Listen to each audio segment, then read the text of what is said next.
Hi guys, and welcome back to another exciting reaction. And in today's video, we're going to be looking into this video whereby signs, how can you know, or what are the signs that someone is emotionally abusing you? Or in other words, when a narcissist can no longer control you. We know that narcissists are fond of controlling people, but it has reached a point whereby this narcissist person can no longer control you. What are the signs? What is going to make you know that this person can no longer control you, or what are the signs that this person is emotionally abusing you? So let's go straight into this video. I want to talk more about entitlement because entitlement is one of the 4 pillars of emotional abuse. And if you don't know what the 4 pillars are, let me know and I'll do a video about that. So, what is entitlement? It's a belief that somebody holds that they have a right to something, to special privileges or special treatment. And all of abusive behavior is fueled by this belief. It protects the people engaging in abusive behavior for being held accountable for their actions. So, how do you identify when somebody is operating from a sense of entitlement? Double standards for one. They can do something, but you can't. They can spend money on whatever they want, but you'll be criticized for spending $20. They can yell at you, but the moment you raise your voice back at them, you're being abusive. Double standards is a dead giveaway because it illustrates a belief of special privileges. Another one is crossing boundaries. A way that it often gets excused is through the belief that when we're in a relationship, we become one. This is such a toxic belief because it strips you of your autonomy, which includes your right to set personal boundaries, your right to privacy, your right to think for yourself or to choose for yourself. And this easily segues into dehumanizing and objectification, where your partner views you as an object to meet their needs. I'm going to do another post on that, but for now, this belief is a breeding ground for controlling behavior. When somebody feels like they have a right to go through your phone or your journals because relationships are about transparency, or they feel entitled to your emotional labor as they look at you to regulate their emotions for them. I had somebody ask me, how do you know if it's entitlement or if it's co-regulation? My answer is boundary crossings. Are you crossing boundaries to have your emotional needs met? If so, this creates dynamics of enmeshment and codependency, where you have excessive emotional and psychological reliance on your partner. Texting somebody nonstop while they're out because you don't know how to manage your own anxiety. Following them around the house, looking for them to regulate your emotions for you, even though that they have articulated a clear boundary to take a break. Showing up unannounced at your partner's house because they didn't respond to you. All of these things demonstrate entitlement to emotional labor. If there is no dividing line between you and me, this easily leads into believing that a partner is responsible for all your needs, even if it's at the expense of their own emotional safety. This is entitlement. This showed up in my last relationship as sexual assault and coercion. I have the right to decide how, when, and where I want to be touched. It's my body, it's my right. Just because you're my partner, it doesn't give you special privilege to touch me how you want. And this came out over and over, where I was constantly being groped while I was sleeping, while I was making dinner, while I was just sitting on the couch. And despite me expressing that I didn't like it, he believed he had a right, entitlement, to do it anyways. If you haven't read the book, Why Does He Do That by Lundy Bancroft, you need to.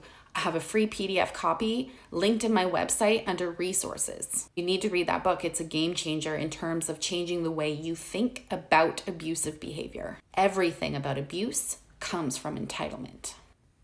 This lady here is talking about entitlement or abusive behavior. In this video here, she's trying to say that you'll find that even if it's your partner, this person is trying to feel entitled to you. They want to control over you.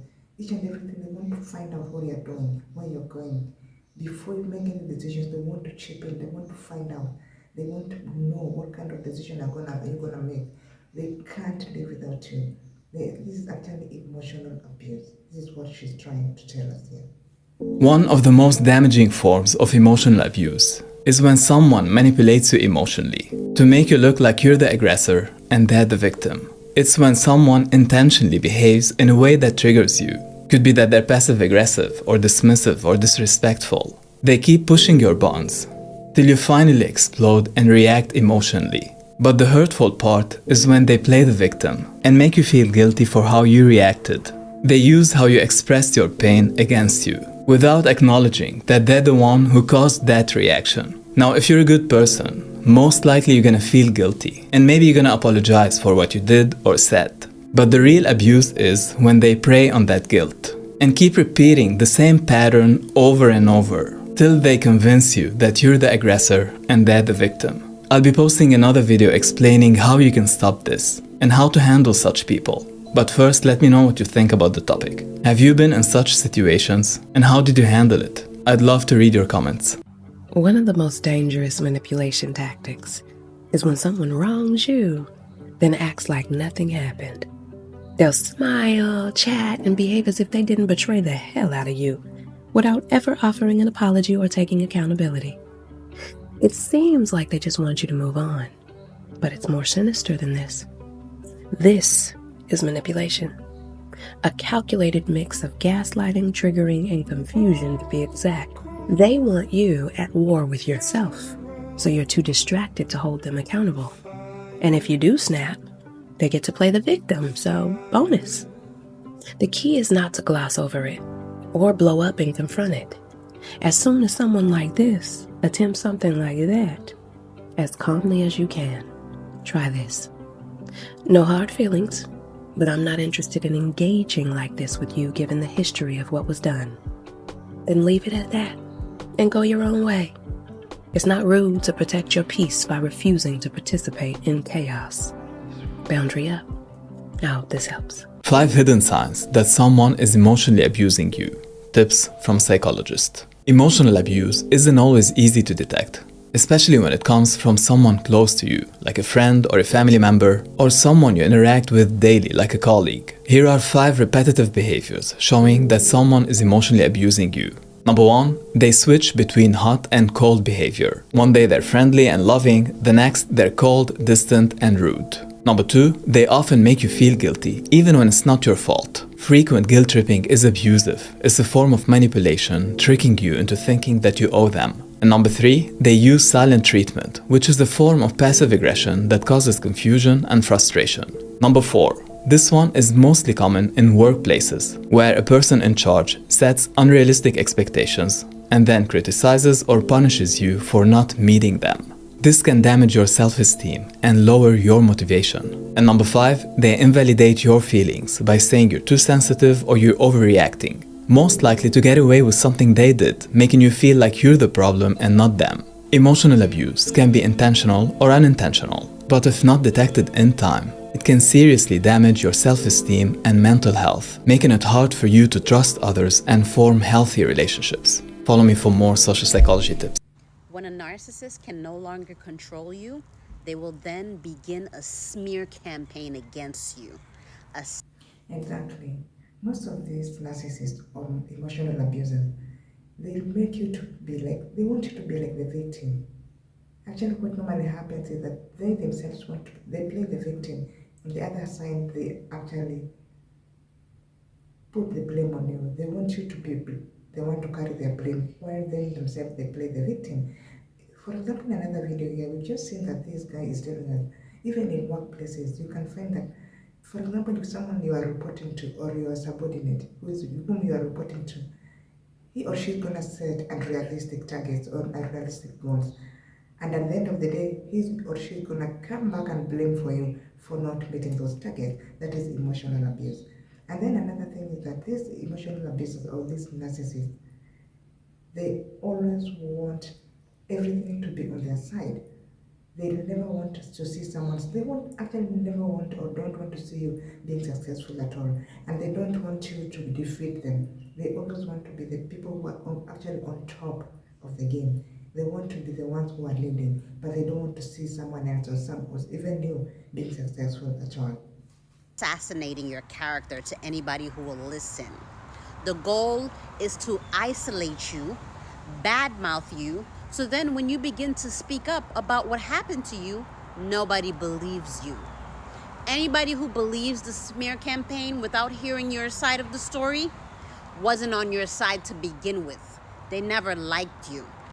The narcissist smears your name because what they are afraid of is exposure. Narcissists live in paranoia. They always fear being exposed because they know that what they do is wrong. They are aware of their malicious, abusive, and manipulative tactics. Narcissists also smear your name because they are desperate to regain control. If they cannot control you, they will try to control the narrative surrounding your name and your reputation. Mental abuse is not just yelling at you and calling you names. It's also invalidating your emotions, being overly controlling and micromanaging, making you prove yourself constantly, belittling your achievements, second-guessing everything you do to make you doubt yourself, slowly breaking down your barriers and pressuring you into doing things that you don't want to do, and blaming you for things that you haven't done. 5 signs that you're dealing with somebody who is emotionally abusive. Emotional abuse doesn't always look obvious. Sometimes it looks like love until it doesn't, which is why it's so important for us to pay attention to these patterns. It doesn't always start with screaming, insults, control. It starts with these subtle shifts, things that make you question yourself instead of them. And by the time you realize that something's happening, you're already trapped. So let's get into some early warning signs. 1, they make everything your fault. No matter what happens, somehow you're always the one to blame. If they hurt you, it's because you made them do it. If you call them out, you're the one that's overreacting. And over time, you start apologizing just to keep the peace, even when you've done nothing wrong. 2, they build you up, but also tear you down. At first, they make you feel like you're the most incredible person in the world. Then suddenly, the criticism starts. Your looks, your opinions, your intelligence, your entire personality. And because they used to praise you, you assume that you're the problem now.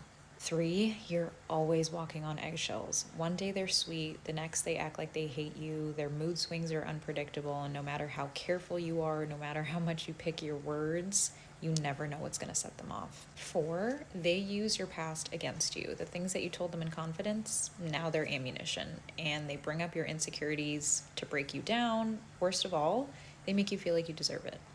Number 5, they isolate you. At first, it seems really innocent. They don't like your friends, your family's too involved in your relationship, but slowly the people who care about you start to disappear until the only person left is them. If any of these sound familiar, listen to that feeling, because love isn't supposed to leave you feeling drained, anxious, afraid to be yourself. And the second that you start recognizing these patterns, you can take that first step towards breaking free. There we go, guys. You just heard from all these ladies and gentlemen here what is emotional abuse. Signs that someone is emotionally abusing, in other words, a narcissist. When a narcissist can no longer control you. First of all, these emotional abusers or these narcissists, in other words, they want to take control over you. They always want you to be the one to carry the blame. Yet, on the other side, they play the victim. They always want to play the victim while you are the one to be blamed for. They'll never accept the mistakes at all.